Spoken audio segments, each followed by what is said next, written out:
first, I want to congratulate Kentucky. Outstanding team. I mean, we kind of saw something special there with them this year. Played them here early, and it was a good effort. We went there, and they kind of handed it to us, and then they really got it going, and you saw how hot they were. And, there was that understanding that we could obviously match up again down the road. And that's, I'll take my hat off to them. Phenomenal team. One of the best teams we played all year. I know how much respect these guys have for them, and really get along with a lot of their players. I've been here 11 years. I understand the rivalry. I understand the passion the fans have for it. But for these kids, they grow up playing against these kids. They play against them in travel ball. They play with them and against them in the summers, and they have a lot of respect for those guys. So if you're a Kentucky fan right now, you should be very happy. That was a phenomenal team. You got a great young coach. You got an awesome pitching coach, Jimmy Bellinger, and a phenomenal coaching staff. So I think the future's really bright. And maybe they didn't go as far as you would have liked them to go, but man, what a springboard that was, to a new coaching staff. And, I know it's tough on them right now and tough on their fan base, but we love the rivalry. We love playing against them, and because it means so much to you fans, and I hope you can celebrate the success that those guys had this year. With that being said, I'm going to hand something over to Drew, and I'd like Drew to read, because I think it kind of sums up where we were at after last year, and understand that these guys sitting next to me went back-to-back years losing in the Super Regionals, and so we met less than 24 hours after last year's loss in the Super Regionals, and I challenge these guys to get after it in the summer. No self-pity. No one's going to feel sorry for us, but maybe your family members and friends. And so let him read the Lion Chasers Manifesto. I'm reading this because Coach Mack wouldn't be able to get through it all, so that's why I gave it. It's called the Lion Chasers Manifesto. Quit living as if the purpose of life is to arrive safely at death. Run through the roar. Set God-sized goals. Pursue God-given passions. Go after a dream that is destined to fail without divine intervention. Stop pointing out problems. Become part of the solution. Stop repeating the past. Start creating the future. Face your fears. Fight for your dreams. Grab opportunity by the mane and don't let go. Live like today is the first day and last day of your life. Burn sinful bridges. Blaze new trails. Live for the applause of the nail-scarred hands. Don't let what's wrong with you keep you from worshiping what's right with God. Dare to fail. Dare to be different. Quit holding out. Quit holding back. Quit running away. Chase the line. Well done, Drew. And that's obviously why we're here. This group ran towards the roar. That's been our motto all year, and super proud of them, super happy. But we didn't come here for some of it. We're here for all of it. Question for the players. Drew, the home runs today, and you've done it to everybody all year, but especially Kentucky this whole season. How special is that against them and to take you guys to Omaha? I think this game meant a great deal. As you can see, it's a game that we needed to win to get to Omaha. And I wasn't trying to do too much. I was just trying to get on base and be patient, put good swings on the ball, and I did that. Hit a couple balls hard, and Jelly is an extremely good pitcher. He's going to be something special down the road. I said it before. He's 6'11", and he throws straight down. He's tall. It's tough to pick up. So I was just trying to stay simple, trying to not to do too much. Got a fastball and got a slider. So just put a good swing on it. Drew, entering this series, did you make it like not do too much? Don't overthink this. Just take it at bat. Did you make a conscious effort of that? Yes, I did. In the regionals, I was trying to do way too much. Being a hometown kid, I wanted to hit the home runs, to get the RBIs, to be the player of the game, etc. But I came into this weekend just laying it all out there. I got to be better. I got to bring energy. I got to bring edge. And I got to keep the intensity up in the dugout and on the field. But there was definitely a conscious effort to stay simple and just do simple better. Brendan, And then you've when had you a lot were of coming off the mound in the 7th inning, what were you feeling in that moment? too many emotions to think of, really. Just your whole career and just everything in that moment. You know, the last time you could ever pitch on, well, the last time you're ever going to pitch on that mound again. It's just a great feeling to know that you've had a lot of success. You've been to a lot of great places and a lot of dark places in that field, and it was just a great feeling to have overall. Brendan, I know all the accolades that you have gotten and all the awards and everything, but what does it mean to be going to Omaha with this team? It means everything. That's what we sit here for every team meeting, anything, and you look around and you've got 3 different pictures of fields in Omaha, and you want to put your own picture up there. And I've done it for going on 3 years now. I've looked at that picture a lot and that picture a lot. Just seeing it, you want to get there, and you do whatever it takes. You push your body to its limits every year, pushing towards that goal. Brendan, Kentucky coach said that you bent, but you didn't crack in the 6th and 7th innings. How did you summon enough, reserve to get through those 2 jams?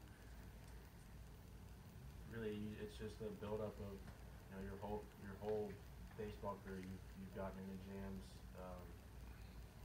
throughout your whole life. They may not have been to that circumstance or that level, but just that whole build-up and that whole training that you've had.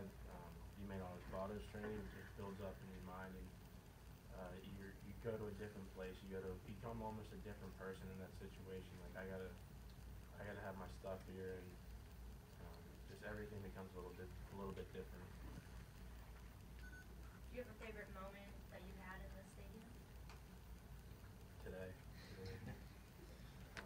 After the 2 previous seasons, just being so close to winning in 15, and then last year with being up 3 runs in the 9th, and it all just comes crashing down on you. This is probably the best moment I've ever had.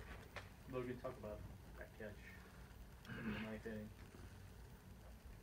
There's no way I wasn't catching that ball. Yeah, last 2 years kind of got away from the games, got away from us late in the supers, and I just saw it hit, and I knew it had to be me. How much of a mission were you on? I mean, obviously you guys wanted this, but does it make it even sweeter after the last 2 years that you've been able to get over this hill now? It's very refreshing to be able to go back to Omaha, yeah, and it makes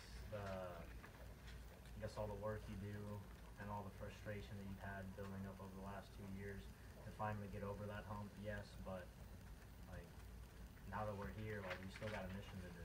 So, I mean, we've been cut off at supers, and okay, finally, now we're past that. Now we can keep going. Logan, can you touch on the emotional highs and lows of this series? You guys were in the lead the entire time, so. I mean, the game was going to be emotional regardless. I feel every postseason game this season has been emotional, and yeah, and a clincher game to send us to Omaha. I mean, I don't even remember most of the game, to be honest. I was just gone. Brendan, can you talk about the dog pile? You kind of maybe sidestepped a little bit. Yeah, I was told that I wasn't allowed to get in the middle of it, so I had to refrain myself from jumping in. But I mean, I've done it in high school. I've done it multiple times in high school, and then now to finally get to do it and go to Omaha, it's just a different feeling. It's what you live for as a high school player, getting recruited, going to college, and then finally being in college and being on the doorstep every year. Just now it takes it to a whole new level. Logan, you went right in the middle, didn't you? I actually jumped over the pile. I was so excited. I tried to land on top, and I went over and landed like on my head. But I was good. I got right back in it. It was awesome. Drew, when you're up there, are you just trying to hit the ball hard, or were you thinking home run when you went up there today? There's some times where I do think home run and it doesn't work out. So today it was like I said, it was do simple better. Be as simple as possible. Not try to do too much. Hit the ball hard and just get on base. And fortunately it worked out. Anything else for the players? Drew, what about the difference in emotions? I mean, the last 2 years you guys have talked about the heartbreak that you've experienced. Today you got to experience the joy of going to Omaha. It's special. I obviously redshirted and wasn't here when Fullerton beat us, but last year against Santa Barbara was heartbreaking. You had 5 guys who were drafted or whatever. Those guys were special players. Obviously, you can tell by how high they got drafted. And we had a special team last year, and to get our hearts broken against Santa Barbara was tough. But we make a conscious effort every year to when we sit down here in our first meeting of the year. It's you know what you signed up for. You know why you're on this team. If you don't want to play baseball, if you don't want to get better, if you don't want to go to Omaha, then the doors are right there. And that's what you buy into when you come to this program, and our guys have bought in, that's for sure. Brendan, how do you plan to spend draft day tomorrow? What's your plan? Really, we're gonna be here. I asked all the guys if they wanna. Are you supposed to go higher or something? No. I asked all the guys if they wanted to come do another watch party like we did last year. I got some family in town that'll be here, but I just want to spend it with the guys that I've built a relationship with, and been with highs, lows, and even lowers of lows. And at sometimes when things aren't going well, but they're always there to pick you up and be there for you. Like these 2 guys, Logan, he comes up to me and says, "Hey man, just keep doing you. If you're having a bad day at the plate, but like today, didn't have great success, but everybody's saying, hey, just keep going out on the mound. That's what you live for in a team where you're not your best, or you're not you that day, but there's guys that pick you up and give you that motivation to keep going." Brendan, after the ACC tournament, you said maybe some guys' heads weren't in the right place. You haven't lost since. So what's changed? Just that whole new feeling of, all right, it's over with, we lost. It's a whole new season. Clear your mind and get ready for whatever's coming. Drew, how much does this rivalry mean to you? I believe you have 17 RBIs against Kentucky in 6 games.